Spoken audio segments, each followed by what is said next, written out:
Hey guys, how y'all doing? Welcome back to the channel. My name's David and I fix RVs for a living. And I want to introduce Ryan Ritz over here. He's going to be helping me out with some videos. You want to say hi, Ryan? Hey, I'm Ryan. And Ryan's from a different country. I want you guys to let me know down in the comment section what country you think he's from, because I was way off and maybe you guys can do better. But anyways, today we're going to be working on a 1957 Airstream. It's actually a multi-day project. We've got several projects that we're going to be doing, and I want to take you guys around real quick and just show you all of the stuff we're going to be doing to this Airstream. Let's get started. Now the first thing we're going to be doing here is this regulator. You can see it's got an air leak on it, and we can definitely smell LP. And I did bring a new regulator with me. Then another project we're going to be doing here is he's actually taking the wheels off of this RV. He's not going to be traveling in this RV. This is going to be specifically a guest house only. But he wants to remove the black tank in here and hard pipe it right into the septic tank. So I think we're going to use a cutting tool. We're probably just going to cut these bolts right off to drop this tank. And then he's got his drain over here. We're going to have to hard pipe this from there into the RV.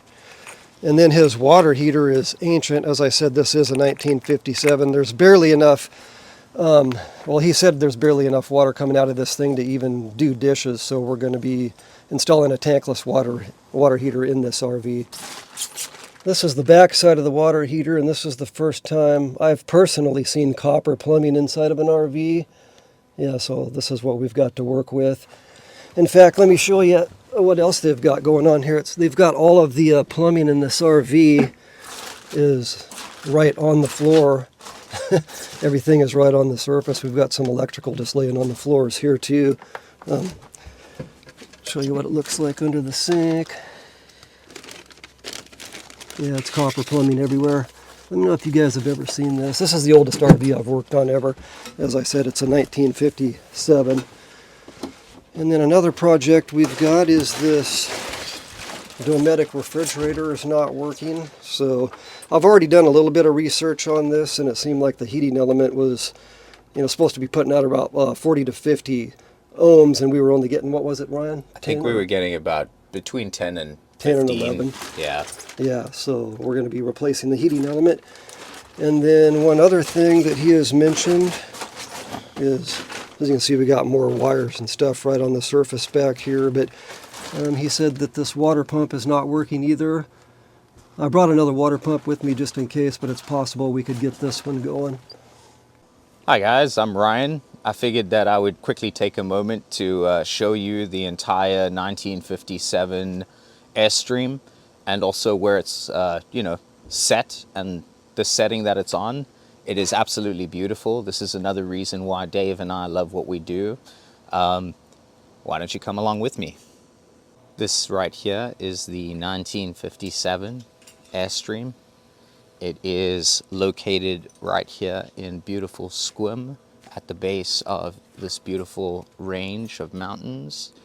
And we have these two beautiful horses that we get to say hi to while we work. I don't think that... Dave, do you know of many offices that have a better setting than this? No, this is great. I am loving this. This is amazing.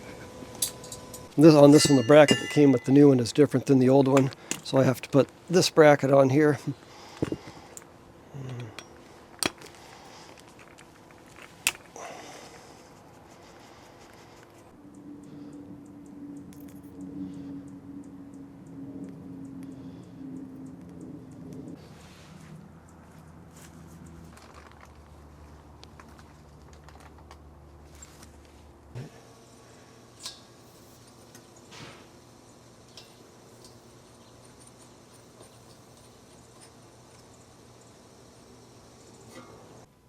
He does want us to test this furnace here.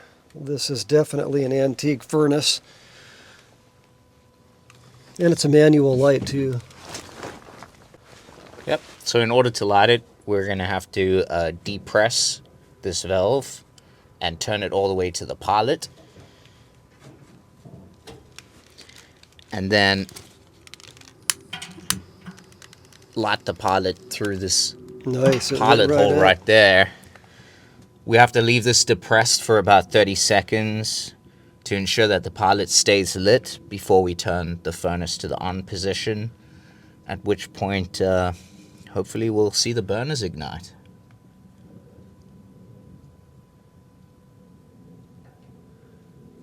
Alright, and there we have the flame. That is the good. And it's working. our burners are lit. So now we'll just leave this furnace running for while we're working on some of the other appliances, and also bring our propane tester LP detector so we can ensure that there is no LP gas leaks while this furnace is running or in operation, so that our client will be safe when using heating in this cabin. Now this is the refrigerator from the outside. Looks like there's been some animals in here building a nest. We're going to clean that up, and I'm trying to take this apart so I can get a look at the burner, and I need to get this heating element out of here, which seems to be seized.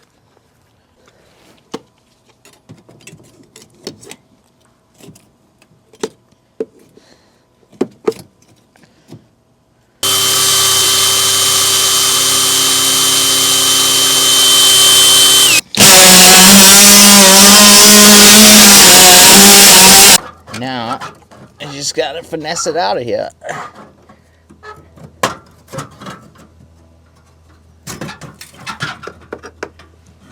Have you guys ever seen anything like this? This light is actually run on propane. It's got a propane line running through the cupboard there and down, and I'm pretty sure it's tapped into the oven, but we're gonna light this thing up. Let's go ahead and fire it up, Ryan. Yeah, so this is quite an exciting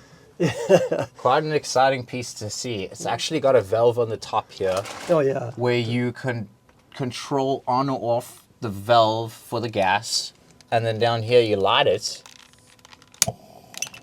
and you have propane lighting up your lights. Yeah, that is amazing. You don't see them anymore. You don't see them anymore. No. Probably a fire hazard, but still very cool to see. Yeah, definitely cool. That is awesome. And you probably only see them in a 1957 Airstream. And it's going to put out some heat in the winter too. Yeah, there we go. Yeah, it's actually pretty warm. All right, guys, I think we're going to have several videos on this project, but I'm going to go ahead and end the video here for now. Thanks for watching, and we'll see you next week.